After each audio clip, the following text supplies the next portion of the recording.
And now back to your regular programming. If you speak better to yourself. You showed up for probably the dumbest conversation we've ever had on this show. Let's have that smile again. Tell me how that happens. Physically should not happen. Relax. If you say Give me as well. 3 times a day, God will line it up. He's just an absolute hack, and he gets his ass kicked by the teammates every week. It's just terrible. Welcome back to Hack City. Joe DeLeone, Sean Anderson, 2 former college football players from the University of Rhode Island. Today, we're actually going to be talking about URI. Sean and I got an in-person look at the highly ranked Rhody Rams. We're going to be talking about that as well as thoughts from week 9 of FCS football. Before we jump in, by the way, Sean trying to cheat already with FC estimates. I caught him. It says that I was 5 for 10 last week, which is not true. Sean, BetOnline, if you'd like to share a word with our listeners. That's crazy. I hadn't updated the total number yet. I don't believe you. It was just highlight. But basketball fans, it's that time of year again. The NBA is back, from opening tip-off to buzzer beaters to having co-hosts accuse you of cooking books when you're the only reliable one, when you're the only person that knows how to do addition. BetOnline has you covered with the best odds, biggest promotions, live in-game betting on all your favorite teams this season. Every game matters. BetOnline has every stat, matchup breakdown, live odds to bet on during the games.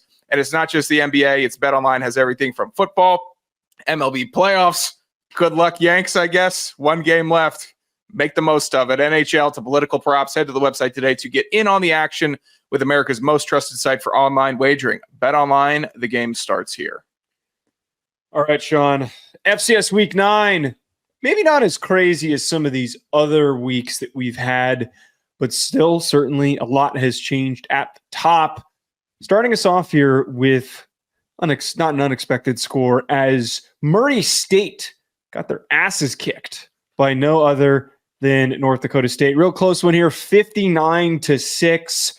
Nathan Hayes, Cam Miller both threw for 2 touchdowns, and it's worth noting our guy Cole Payton with the iron chin went down with a season-ending injury, which is very disappointing because we were excited to watch him run through bodies and score big touchdowns. But Hayes steps up as the second quarterback in that 2 QB system for the Bison, helping them earn a huge win. No one's ever accused North Dakota State of having poor depth. It's maybe their strongest attribute as a program. And you know what? I'm sorry to Murray State, but we did this bit with Presbyterian. We've done this bit with other teams. When that box score pops up, we've done this bit with Drake before in previous years. Unfortunately, this year, you are that team that is just taking them on the chin.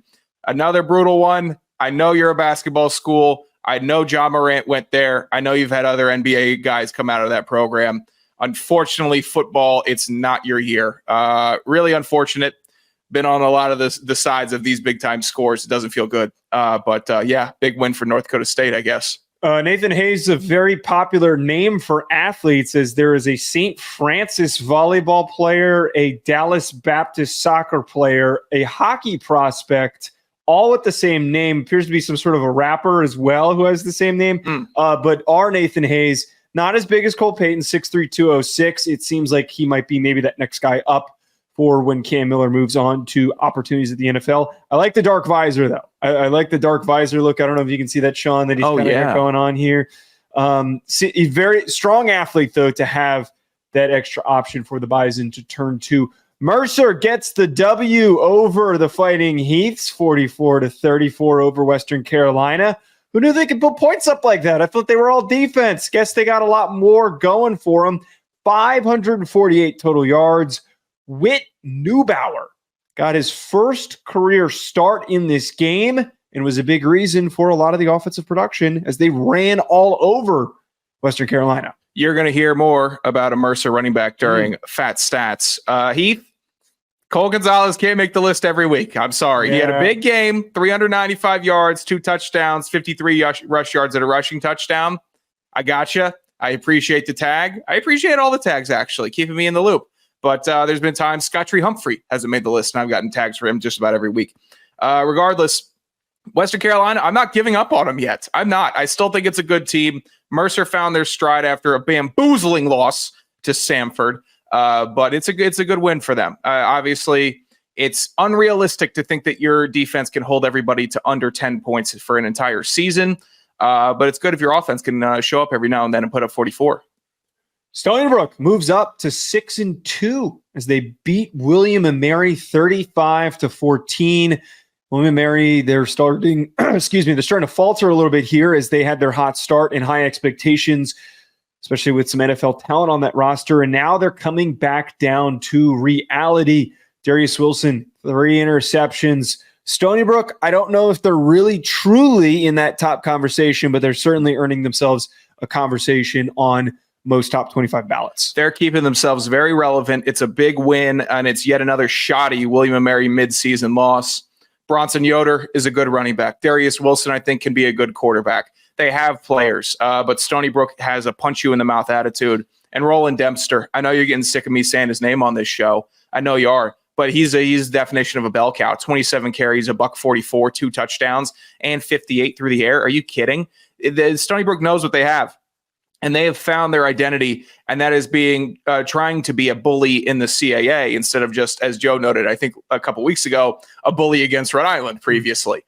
Stony Brook, solid. William & Mary, get it together. You have the talent to make some noise, but for some reason you take weeks off in the middle of the year, and you really don't help yourself throughout it. Sac State, finally, we know who they are. They're not a rankable team. They're not the same top-seeded team that we once hyped them up to be, as they lost to Idaho State 30-27. I don't know what it is, man. This Sac State team, high expectations, I guess, as the coaching staff turned over last cycle with Troy Taylor moving on to Stanford, that it was hanging on to the remaining talent, Marcus Fulcher and some of those guys, and then eventually the first real year of coaching, and they're not as good as we thought they could be. I thought they were going to be better. I did, beginning of the year. I really thought that they could have been really competitive in the Big Sky.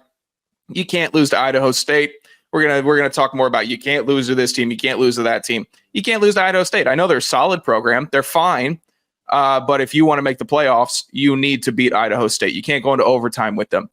You can't let Idaho State throw 2 interceptions and still beat you. And you can't let Idaho State wide receiver Christian Frederickson have 10 catches, $163, and 2 touchdowns on you. A colonialist. Sounds like it sounds like he should be on William & Mary. That's what it should be. It sounds like he was one of the signers of the Declaration of Independence. Christian Frederickson, are you kidding me? Yeah, he went off. That's just it's just bye Sac State. Maybe if they string they're done. They're done. I don't see a way that they get back on my ballot. I don't see the way that they turn this season around. Just try to win some games, put some good film on tape. Speaking of tape, I need to look this kid. See, 6'4" wide receiver, big body. When do I need to get some eyes on this kid for that stat line? It caught my attention. Better be able to move, or I'm going to be pissed. Youngstown State beats North Dakota. This one was a really weird one to get eyes on because it's 41-40 is the final score. Failed 2-point conversion in overtime is what catches it for North Dakota. Youngstown State's having a bit of a down year. I don't think this is enough to skyrocket them into the playoff conversation, but it does really ding North Dakota, who was having a really strong start to this season and was starting to build momentum and to maybe position themselves in this seeded spot. But a loss like this in overtime might hurt that case. This North Dakota team is really interesting. So is Youngstown State. Bo Brungard's got a little bit of juice to him. He ran the hell out of the rock from the film. 176 on the ground, 3 rushing touchdowns. They were hard rushing touchdowns too. Only threw for 72 and 1. It's fine. North Dakota has a crazy connection between Simon Ramfo and Bo Belquist. And Bo Belquist is like, he reminds me of Nick Nash. He reminds me of some of these kind of possession receivers that just are vacuums. And he is so solid. He's got some really good routes. Did you just compare him to a San Jose State? That's right, I did. I gave him a little Nick Nash comp. Look, he ran I don't think anyone's ever done that. An FCS to G5 comp? What? They look, I'm telling you, it's similar watching him run routes on the field. That was my immediate comp that came to mind. I got some crap for making any type of Cooper Cup comp, so I won't do that moving forward. So Nick Nash was the next in my mind. The guy makes plays, but North Dakota, at times it seems like they just punch out of the game and the defense doesn't make up for the offense. You can't give up 41 points to Youngstown State. You just can't do that. You're a better team. You're a top 10 capable team. You have the offense. You have a good offensive line that got great push in this game, and they weren't rewarded. It's a shame that North Dakota lost this one. For some reason, North Dakota, big games that they've played, their defense has not showed up. Well, defense did show up for South Dakota State versus South Dakota, 20-17 overtime game. We were in the middle of our travel when I was tracking this on the way back to Jersey from Rhode Island. And it was really interesting to just keep getting updates from Sam Herder on this because this was so back and forth. It was so close. Back-to-back weeks for South Dakota State being in a close battle. And I think what's big ups for South Dakota State in this situation is that they were able to close out and win this one. I think that they've reestablished themselves, and I said this after the North Dakota State loss, that they shouldn't really fall at all out of our purview for the top team. I think that it's kind of like with Oregon beating Ohio State. Now, Ohio State's shown a little bit of being human, so it's not a perfect one-to-one comp, but it's kind of like where you've got a premier brand and they lose to a team that's just equally as good. And I think that there is going to be still a three-headed race for this national championship. I am not freaking out with the way that South Dakota State played last week because this is continued evidence that if they get into a rock fight with somebody close, they can finish. Sometimes they're not always going to, but they can finish against teams like South Dakota. This really was a rock fight, and I will note that South Dakota State fans and pundits were giving credit to South Dakota because they had opportunities to win it. They said South Dakota could have been up at times in this game, and that South Dakota State just be happy about that win, thrilled that it was a thrilling win, so to speak. And it was. South Dakota, I mean, there was craziness in this game. The jackassery for the halfback pass in the red zone for a turnover is just shades of Arthur Smith that I can't tolerate from South Dakota. They're better than that, and they had an awful pick. Hate to see that happen. You have two really good running backs. Get them in the end zone somehow. I really don't like the trickery when you know you have an advantage at a specific position group on offense. And then also a rare fumble to give South Dakota a defensive touchdown from South Dakota State. They're one of these teams where you just don't. It feels like some of those Patriots teams in the midst of the dynasty where you just don't see them turn the ball over in weird ways. You don't see them make odd mistakes, and that was a rare odd mistake to see. Made it more of a rock fight. So yeah, this is just a stellar game between two really good teams. I couldn't drop South Dakota too much after this, if at all. It's a great game. South Dakota State, great win all around. We've had part of this discussion with the top teams in FCS that it feels like more than ever that the top six, let's say, there's premier talent in the top six right now. And I think there's a couple of teams that are starting to stack and build momentum to be in that top 10 convo. There is definitely a gap, as we've mentioned on the show, between the top 10 and most of the teams after it. A lot of those teams we've seen lose weird games, fall, rise back up, fall again, and completely drop out of the top 25s with teams like Sac State, Arkansas, Central Arkansas, ACU. They've had these weird games that they've dropped, all of those things. But these teams at the top, the South Dakotas, North Dakota State, Montana States, they might have a couple of positions where they falter, but they remind us that a lot of the best talent in FCS football and a lot of the best coach talent, more importantly, is all pooled to these schools that are known for being the best programs in FCS football. Yeah, it's been a weird year for the polls so far because how much faith do you have in Tarleton? How much faith do you have in SEMO? How much faith do you have in Central Arkansas, Idaho, Incarnate Word? They're great programs. They're doing really good. But the separation for me comes at that 5 spot with UC Davis on up to the North Dakota, South Dakotas, and Montana State.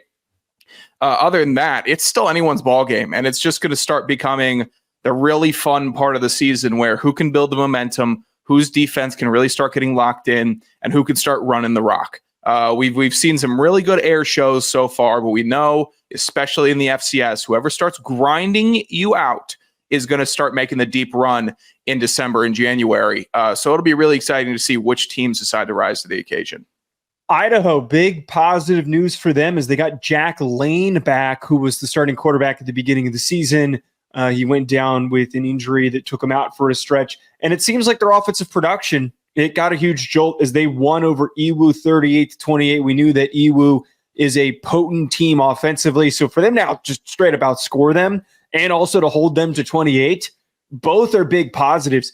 I think that with Lane back, and if they replicate more performances like this, he didn't have a crazy good game, but to bring him back and to clearly bring back juice to this team is going to help them re-enter that top 8 conversation that we were just mentioning a second ago. This was a massive time for Lane to come back for Idaho because they had enough of a buffer. They had a buoy that they had set themselves up with fantastic wins at the beginning of the season, with really hard-fought victories. Injury bug. It happens. The Montana State games happens when Idaho's arguably at their weakest in the season. And now start getting healthy, start rallying back. The team is still there. I'm sure they kept belief. I'm sure that the coaching staff for Idaho kept them up, saying, if you stay up and you keep grinding, we know what we can do when we're all there. And when we're all there, maybe we start playing our ball, the old Dennis Green adage. So I think it's a really big win for Idaho to come and win convincingly. 2-score game. They get Portland State and then Weber and then Idaho State. They should win those next 3. They really should. I think they can. 9-3, really good power position heading into the playoffs. Double checking the pronunciation. See, Idaho has a pronunciation thing on their website. Also, Jack Lane, I'm hoping that this hasn't been updated. He's a redshirt sophomore, still listed as a general studies major. Let's pick a major, Jack. It's been 3 years. You can't go playing stuff off that computer. I thought you were testing our audio. No. I'm like, oh God, are we resetting? No. We've gotten yelled at enough times for mispronouncing, and I saw a little audio thing, and I had to click it. Be like Idaho. More schools, please. Be like Idaho so we can get the pronunciations right.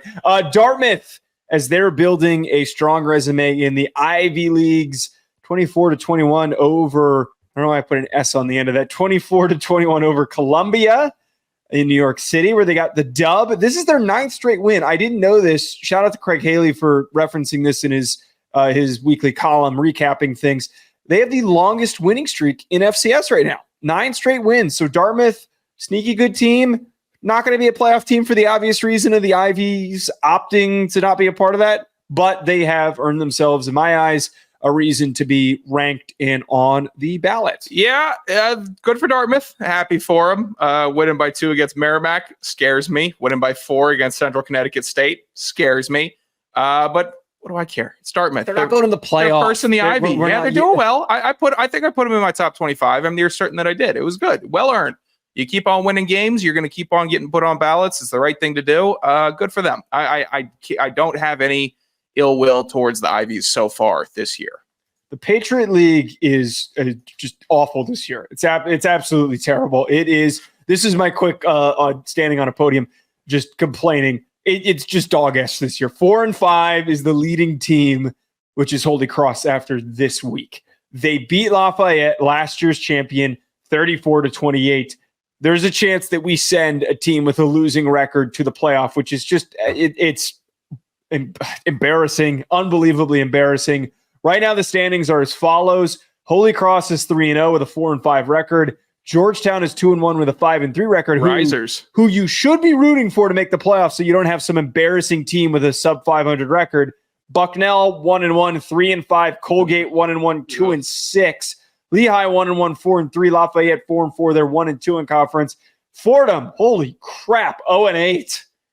Jeez, they're not doing a lot of football playing over there in somewhere in New York. I don't remember where they're in New York. Nor do I care. But the Patriot League, not a good year this year. We're not getting Matt Sluka anymore. There is just a lot of bad ball being played in that conference. We'll give a quick shout. Former Holy Cross wide receiver Jalen Coker getting some love on Twitter today after he had a big game for the Carolina Panthers. Some are calling him a draft diamond or a draft steal. He had a good game. Got to shout him out. That was good. Yeah, the Patriot League is going to be pretty irrelevant for the next couple weeks, and then we'll see who takes the one spot from I'm sure more deserving team. Hopefully it's Georgetown. That would be hilarious, pretty hilarious. But I also for Georgetown. Well, no, but if Holy Cross, I'm saying, goes and they're like, I don't know, 5-6 or something like that. Yeah, that would be not so good. URI, which is the game that we were at this past weekend, has established themselves as the top team in the CAA as they beat Maine 24-14. URI undefeated in FCS play. Now, they're not a program this season that has blown through their schedule. They're not completely dominating, smoking everyone, but they're winning football games. They're playing really good defense. They're running the ball really well. Devin Farrell was really exciting to watch in person. I think the biggest thing, and we mentioned this on the pregame show that we did, I mentioned this to a couple of the people that have asked me about it. This URI team has the level of focus that a championship-worthy team needs. I'm not saying national championship, CAA championship, and good enough for them to go to the playoff. We were at walkthrough on Friday, and it was probably the most locked-in, focused walkthrough that we have ever seen. I mean, completely blown away. We're not talking about like, oh, yeah, they were on their P's and Q's, and they were getting out there pretty quickly. No, they were chanting. They were clapping. Everybody was yelling when things were changing. There was so much communication going on. Intensity. That was what was super key. They went down at one point early in this game, and any other year when we were at URI, and even the past couple of years, we have seen them go down, and the game felt like it was over. They clawed back, and they fought, and they maintained that lead. I'm very impressed. We try our hardest, Sean, on this show, not to be overly biased towards Rhode Island. The times that they've been worthy of being ranked, we've ranked them. The second they've faltered, we've taken them off our ballots. We've also not spent too much time talking about them on the show because, again, we don't want to be overly biased. But it feels good that we actually can feel justified in discussing them, that they're in this position to potentially win the CAA. Yeah, on the preview show, I'm happy that we noted that the main offensive line has given up a tremendous amount of sacks through the season, and we thought that could be a deciding factor. Rhode Island, I think, had like 5 or 6 sacks in this game, a lot in the second half, which kills drives. It closes out drives. They have a good pass rush, and if you have an offensive line that's susceptible to giving up sacks, that's how they're going to beat you. They're not going to beat you with a great turnover margin because, as we noted in the preview show, they have a god-awful turnover margin so far through the year. But it's important to note that they're doing the exact opposite of what we did when we were there, which was you're winning crazy games. The ball is landing in your favor, or you are just willing yourself to wins, which stems from, I know we got pressure from that 2018 to mention that 2018 team on the pregame show, but it does stem from one winning season. Okay, there was a lull next year, and then 500, and then above 500, then above 500, and now the team finally knows how to win, and Coach Flem knows how he needs to coach to connect to this team to get them to consistently win. So it does feel good seeing that they do have a team that is respectable enough for us to unbiasedly put on our polls continuously week in and week out, and to get huge wins in the conference where we always knew if Maine was coming to us or we were going to them, it was going to be, we didn't know how we were going to beat Maine. We were hoping we were going to beat Maine. We knew we had plays that could get big breaks, and we knew we had talented players, but it wasn't that kind of confidence that we saw from this Rhode Island team where no matter what happened, everybody was with their position coach. Everybody was with their position group. Locked in, what's the next step? Not fighting with each other on the sideline, not throwing a hissy fit, or there was no divas. It was just really good football, so I appreciated that. And what's also really cool, too, we had a brief conversation with the president, Mark Parlani, I think is his name. He emphasized that there is an effort being put into building a new stadium. There is now a commitment to that program. I think that they can continue to be one of the best teams in the CAA because everybody else in that conference has inconsistent support. And, you got teams like Delaware that they were jumping at the first opportunity to play in an S conference at the FBS level and move up. Instead, Rhody can now put themselves in this position to consistently win. So they were fun to watch. They're fun to track. I'm glad that we can root for them to continue to perform better and improve on a week-to-week basis. Hashtag for Fleming. There are burner accounts now for Rhody football. They are a part of the burnerverse of all things. We got one guy like Bob from Matunic, and then there was Ryan Center Wi-Fi. Yeah, that one's my favorite. Very random. That now there is this level of attention on the football team, but very exciting. I think it's fair enough to say that maybe Delaware started seeing the writing on the walls and was they got scared of Rhode Island. They didn't want any of the smoke from the Rhody Rams. Delaware mentioned. They were sitting here thinking, might not be an outright win for us every single year now. We gotta get out of Dodge, fellas. We can't handle it. Yeah, go ahead. Get on along. All right. Let's move on to fat stats before we get out of here. Sean, what do you got for us? Richmond quarterback Camden Coleman, 15 for 16, 278 yards, 4 passing touchdowns, 1 rushing touchdown. Morehead State wide receiver Nathan Garnett Jr., 9 catches, 212 yards, 1 touchdown. St. Thomas running back Hope Adebayo, mentioned him once already this year, maybe a couple times last year. 18 carries, 277 yards, and 3 touchdowns on the ground. Duquesne quarterback Darius Perantes, 25 for 34, 412 yards, 5 touchdowns, and 1 pick. I think John Irby got 2 of those touchdowns also. Western Illinois quarterback Nathan Lamb, 42 for 55, 564 yards, 5 touchdowns, and 40 rush yards. Western Illinois wide receiver Nathan Henry, 15 catches, 226 yards, and 1 touchdown. Lindenwood running back Steve Hall, 13 carries, 259 yards, 4 touchdowns. Western Illinois and Lindenwood just lit up the scoreboard against each other this week. An amazing game. Lastly, Mercer running back DeLeone McGee, 18 carries, 223 yards, 2 touchdowns. God, as much as it pains me to acknowledge the existence of Lindenwood. No, I'm going to go with Nathan Lamb. He had no picks? No picks. I'm going with Nathan Lamb. 55 passing attempts. Brother, how is your arm doing? I think he's doing okay. He could have been at that game. You losers. You FCS fan losers that tried to send us there and didn't do a good enough of a job. Shit, I forgot to mention this off the top of the show, by the way, before we get out of here. Montana fans, I'm going to tweet this. Montana fans, we are coming on the 16th for the Portland State game.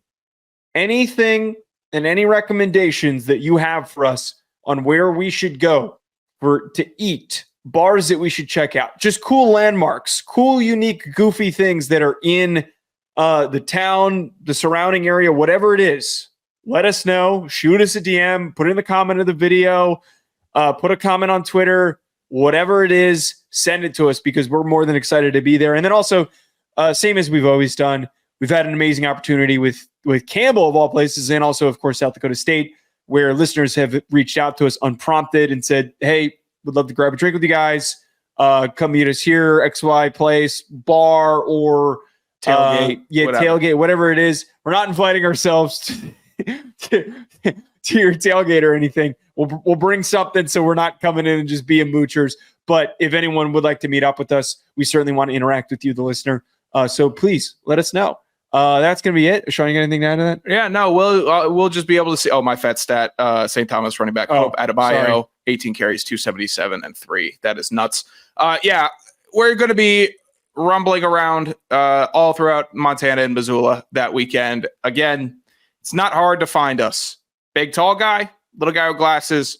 We're pretty distinguishable, I would say. And yeah, we're bringing our jackets. I know it. I'm not going to make any mistake thinking it's going to be nice and toasty out there. So before we start thinking, get your mittens. I already got it packed. All right. It's going to be a fun time. Excited to drink some beers with all the fun Montana fans and have them yell at me about some poll things from last year. I'm sure it'll be a nice warm reception for the kid. Ooh, it is already getting very cold there. Oh, yep. It's already in the 40s, and I'm sure all the Montana listeners are like, oh, what are you talking about? That's not that cold. What are you talking 40? That's a warm day for us in November. Yeah, I'm sure it is. It's going to be Long John's season. The 12th, there's expected snow showers. Now, that is a long look ahead to the expected weather, but that's still, that's a lot. It wouldn't surprise me if they said, it starts snowing on the 12th and doesn't stop snowing until March. I hope that doesn't happen. At Joe DeLeone at Sanderson Radio. We'll talk to you folks later. Leave us a comment, 5-star review. Let us know what you think of the show. Have a good rest of your week.